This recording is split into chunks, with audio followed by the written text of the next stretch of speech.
Bien, bonjour, on se retrouve donc dans un caveau en Bourgogne. Nous sommes avec la famille Jean, qui sont producteurs, on va dire, trois garçons. Et nous sommes venus pour faire une dégustation, pour un petit peu goûter les produits qu'ils pouvaient proposer, donc notamment aux clients, mais aussi pour voir un petit peu comment était vinifié le vin de Bourgogne. Alors, première question, depuis quand votre exploitation existe?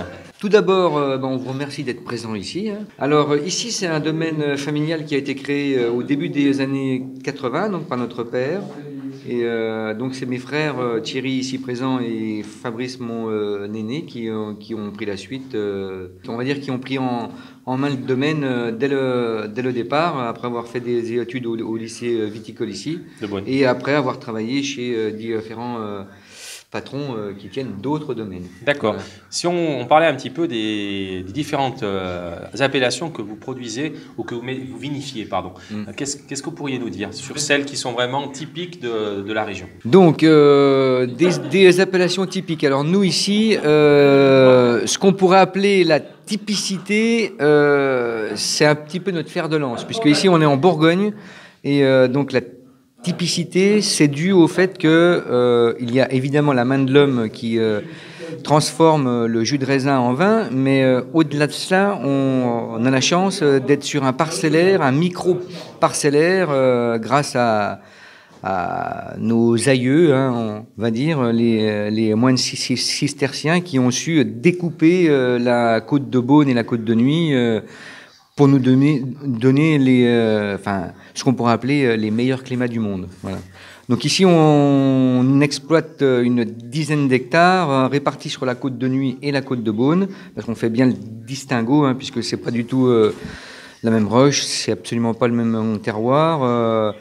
Sur un peu plus de 90% de la surface, on est en haute côte de Nuit Saint-Georges. Les damuguettes, hein, qu'on est en train de déguster en ce moment, hein, je dis bien déguster, hein, avec des arômes subtils, hein, comme l'ensemble de nos vins, bon, sans vouloir mettre sur un piédestal. Exactement. Et sinon, d'autres appellations comme l'Allos-Corton, le Savigny-les-Beaunes, qui est un village juste à côté, le Pommard et en vin blanc le Saint-Romain. Donc un Saint-Romain, c'est un clos qui est assez bien exposé, et là on est plus sur de la glaise et du granit. Voilà. C'est une toute petite entreprise, hein, comme la plupart des domaines ici sur la côte, où il n'y a que 2 personnes à l'année, donc mes deux frères. Donc la demi-portion, c'est moi, parce que moi je viens juste aider de temps à autre, parce qu'il y a quand même ce côté familial qui prend le dessus, voilà. Et puis parce que ils sont très généreux et que ils aiment à nous faire goûter ce vin béni des dieux, donc voilà, on participe un petit peu à leur collecte, quoi. Voilà. Au niveau des cépages, donc vous savez, le vin, donc pour parler un petit peu à tout le monde, les cépages sont différents. Quels sont les 2 cépages qui sont produits en Bourgogne, majoritairement en rouge et en blanc? Alors, nous, ici, on travaille en monocépage, donc ça veut dire que pour obtenir un vin, on n'utilise qu'un seul cépage. En rouge, c'est le pinot noir, et en blanc, c'est le chardonnay.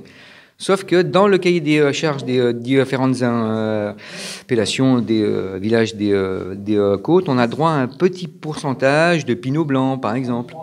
Et puis bon, de pinot beurreau, enfin bref, on reste toujours un petit peu dans ce même axe de pinot et ses petits cousins. Et sinon, il y a un 3e cépage qui est produit, puis qui revient un petit peu à la mode ces dernières années, grâce à quelques jeunes qui en font un produit d'un tac de bon vivant, quoi, un vin, pas un vin de casse-croûte, parce que moi je dirais que c'est un vin festif, c'est l'aligoté. Donc ça, c'est un vin blanc qui est à boire jeune et qui donne beaucoup de saveur, un vin vif, donc à boire le matin, évidemment. Donc la ligotée, c'est ce qu'on peut mettre par exemple avec une crème de cassis pour faire un kir bourguignon. Voilà, c'est ça. Ok, très bien. Deuxième chose, on parlait tout à l'heure un petit peu de tout ce qui était production, un peu du travail de la vigne. C'est un travail de toute l'année. C'est un travail de toute l'année. Voilà, parce que c'est vrai que beaucoup de gens pensent que c'est quelque chose qui va être simplement une partie de l'année où on va faire ceci, etc. En quelques mots, si vous pouviez nous dire les 3 ou 4 grandes étapes de l'année pour ce ramassage du vin et cette vinification. Quelles seraient les étapes principales, on va dire, par rapport au mois ou par rapport aux saisons? Alors, le cycle de la vigne, effectivement, se découpe en plusieurs étapes. Là, on va arriver au mois de novembre. Donc, au mois de novembre, ce que l'on fait, souvent, c'est un petit peu comme à la Sainte-Catherine, on fait des replantations. Donc, nous, ce qu'on appelle des repiquages. Donc, les pieds morts, en fin de compte, qui nous ont quittés durant l'année, on les a marqués. Et donc là, on va travailler le sol pour faire un repiquage d'une greffe qui pourra évoluer jusqu'au printemps prochain et peut-être résister un petit peu plus au gel. Donc ça, c'est la première étape du mois de novembre. La seconde étape, on va dire qu'on va débuter soit au mois de décembre, parce que là, c'est les us et coutumes de chacun qui prennent le dessus. Nous, on sait que la meilleure taille, c'est la taille de mars. D'accord, donc on a une deuxième étape, c'est une taille. Voilà, donc la deuxième étape, c'est la taille, que beaucoup démarrent peut-être un petit peu trop tôt, mais après, on ne peut pas critiquer. L'essentiel, c'est d'arriver à bon port. Mais donc, nous, on préfère démarrer la taille de la vigne au mois de janvier, après la 3e lune, hein, souvent, on dit... donc vers la Saint-Vincent, quoi. Et puis donc après là commence véritablement le travail de l'année et de l'année suivante, hein, parce qu'on fait des choix de taille pour la récolte de l'année et la récolte de l'année suivante.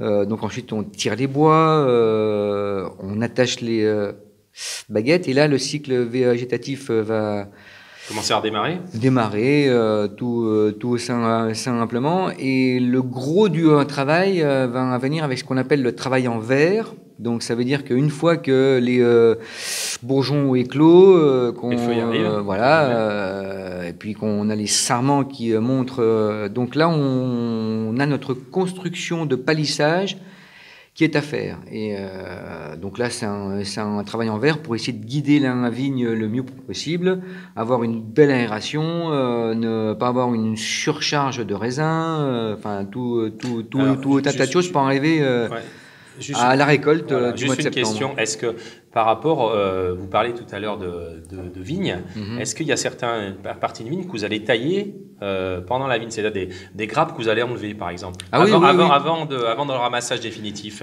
Donc la vendange en verre, ce qu'on appelle la vendange en verre, ça veut dire que si on estime qu'il y a une surcharge sur le pied, donc admettons que nous on choisisse d'avoir 8 grappes par pied, ou alors des grappes qui se chevauchent, donc avec des risques quand même de pourriture, c'est ce qu'on veut vraiment éviter. Donc on passe à la fin juin, et là on enlève ou on épaille, ce qu'on appelle ça, toutes les grappes qui sont en trop pour la future production ou qui sont gênantes donc pour les autres, pour l'évolution des autres. Voilà, exactement. D'accord, très bien. Et un autre travail que l'on fait pratiquement en même temps, et ça c'est un choix de culture.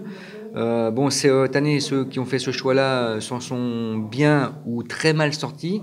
C'est ce qu'on appelle l'effeuillage. Donc, au soleil levant, donc pour éviter justement qu'il soit trop agressif sur les grappes, on enlève une bonne partie des feuilles sur toute la longueur du palissage, sur à peu près 25-30 cm, et ce qui permet une grande aération et justement un apport de soleil. Que les grappes prennent le soleil.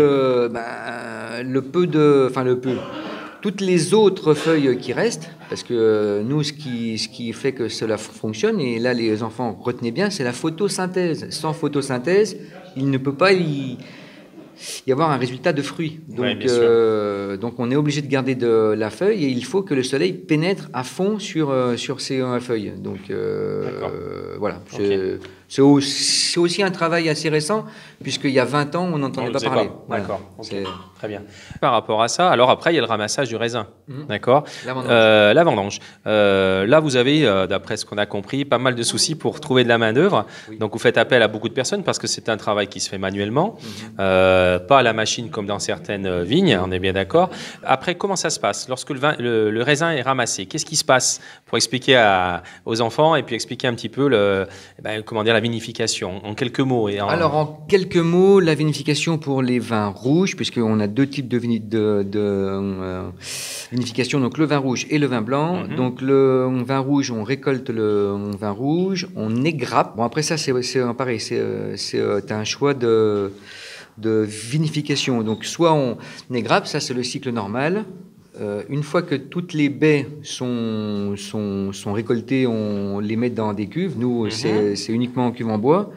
Et là, il y a un cycle de macération, fermentation.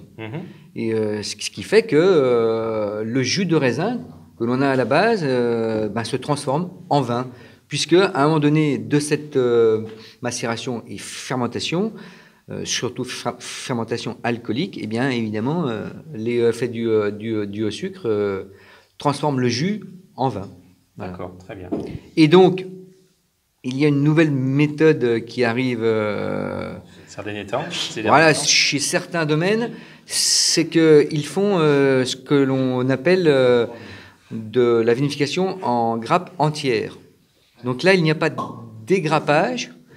Ils incorporent tout ou partie d'une récolte en grappe entière sur un très très court temps, puisque là, ce dont je vous parlais avant, en règle générale, le cycle il est de 15 à 21 jours. D'accord. Et là, sur une journée, voire deux grand maximum, on fait macérer avec des grappes entières et ensuite on va retirer on retire et à ce moment-là, on réégrappe. Et ça sert à quoi, entre guillemets? On va dire que ça apporte peut-être un petit peu plus de souplesse à certains vins, mais ça c'est pareil, chaque année est différente. On ne peut pas dire d'une année sur l'autre, l'année prochaine, je vais faire de la grappe entière. Je pense que c'est sur place qu'on décide, suivant la récolte que l'on obtient, si on peut se permettre ou pas de faire une vinif en vendange entière. Et donc ça, c'était pour la vinification des vins rouges. Il y a une vinification beaucoup plus simple, qui paraît simple, c'est la vinification en vin blanc. Donc là, la vinif en vin blanc, c'est encore plus simple. On égrappe, on met dans le pressoir, on presse et on met directement en cuve, ou alors même on entonne directement et là le cycle se fait tout seul, naturellement. Par lui-même, voilà, c'est ça. Alors merci beaucoup pour cette intervention. Je pense que les enfants vont apprendre beaucoup grâce à vous. Et puis après, s'il y a d'autres questions, on se permettra de joindre à nouveau. Il ne faut pas hésiter et surtout ce que je conseille aux enfants, c'est on trouve ça sur le net, le cycle de la vigne. Donc je sais qu'ils sont fervents utilisateurs Internet. Ils tapent ça et on a plein d'images, plein de dessins professionnels et on peut voir l'évolution du cep tout au long de l'année, jusqu'à la vendange. Et sur le cycle de la vinification, c'est exactement pareil. Vous tapez vinification en rouge ou vinification en blanc et vous on trouve des choses très bien faites. Vous allez voir, ça va être sensationnel. Et puis quand vous aurez 18 ans, vous pourrez venir faire les vendanges. Parce qu'il manque de beaucoup de monde pour faire ces vendanges. Parce qu'il manque de main-d'œuvre. Voilà, exactement. Voilà. Merci beaucoup et puis bonne continuation. Merci de votre passage en tout cas.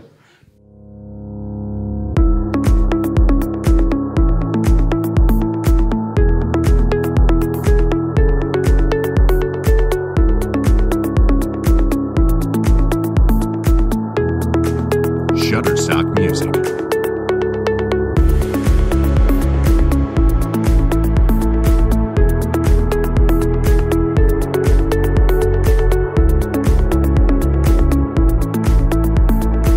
Shutterstock Music.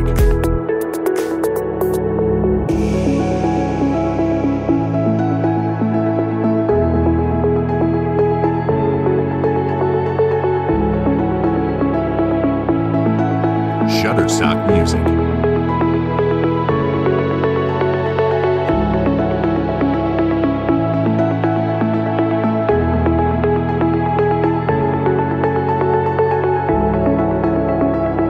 Shutterstock Music.